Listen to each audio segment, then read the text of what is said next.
Good evening, everyone. This is Bluebell. I'm here with Mega Mission 2, Code Red, written by Happy as Larry. Enjoy. The mission update classified. In base camp, Zack found out that a mystery big agent was going to destroy all of GIB's gadgets and vehicles. Zack was sent to the Black Jungle to investigate. In the jungle, he discovered a hologram of his long-lost grandpa, Agent High Pants. Zack also learnt that the mystery big agent was his exact double, another Zack Power. The current time is Thursday, 10:03 a.m. Tighten your seatbelts and prepare for liftoff. Let the journey begin. Today I'm going to read you Chapter 1.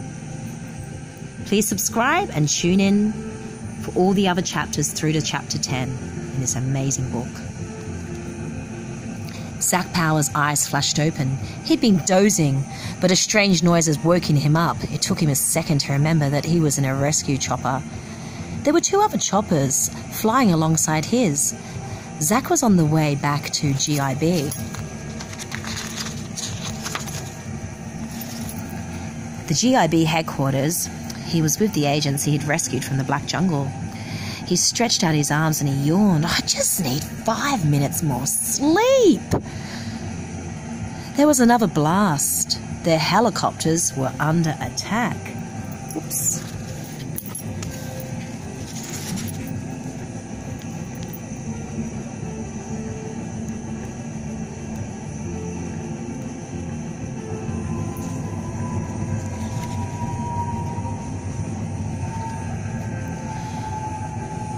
Did you hear that?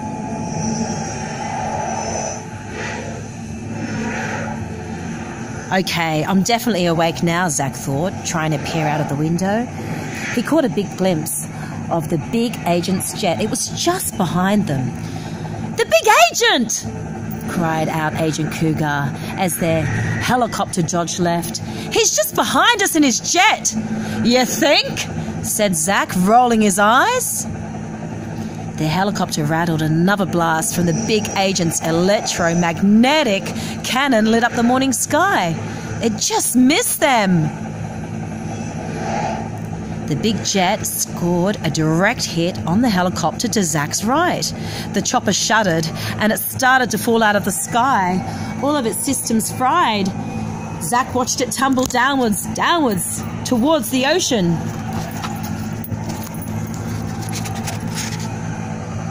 Three spots appeared in the sky, just falling below the chopper. It's parachutes. Zack breathed a sigh of relief. They got out in time, he thought. Oh, they'll be okay. He looked out the rear window. The big jet was gaining in on them. The pilot tried to pull away, but this time the jet was too close. The blast of blue energy slid along Zack's side of the helicopter. It wasn't a direct hit, but it was just enough to send them spinning off course. Hang on to your hats, boys, called the pilot. This could get a little bumpy. Zack could see the pilot was wrestling with the steering controls. The helicopter rattled and shook as the pilot struggled to bring it down safely. Up ahead, Zack could see a car park. It was completely empty, except for one abandoned caravan. Now, he'd seen this particular caravan before. It was actually a decoy hologram, which disguised the cover of the secret entrance to the GIB headquarters. But Zack watched. The helicopter zoomed right over the car park.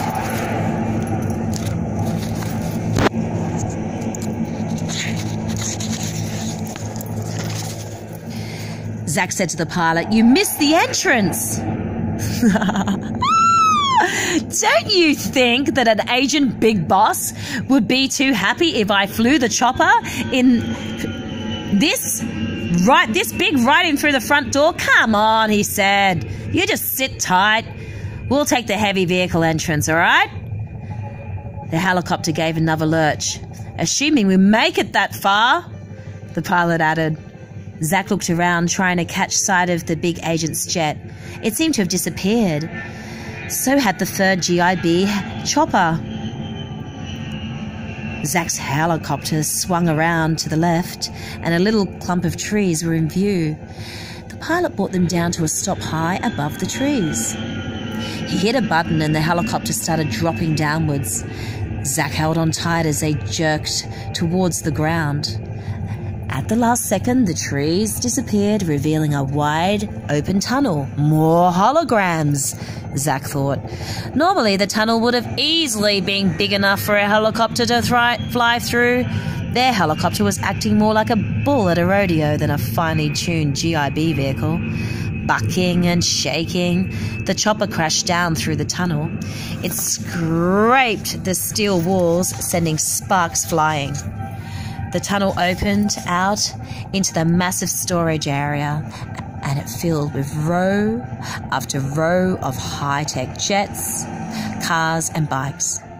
The chopper hit the ground. It bounced once, twice, and then crashed a row of lightning strike ultra bikes. Finally, it skidded to a stop. Zach turned to the pilot. "No offense," he said, "but next time I think I'll just take the bus." Join me tomorrow and we'll get into Chapter 2. This is Blue Bowl. Do have a wonderful evening, everyone. Thank you.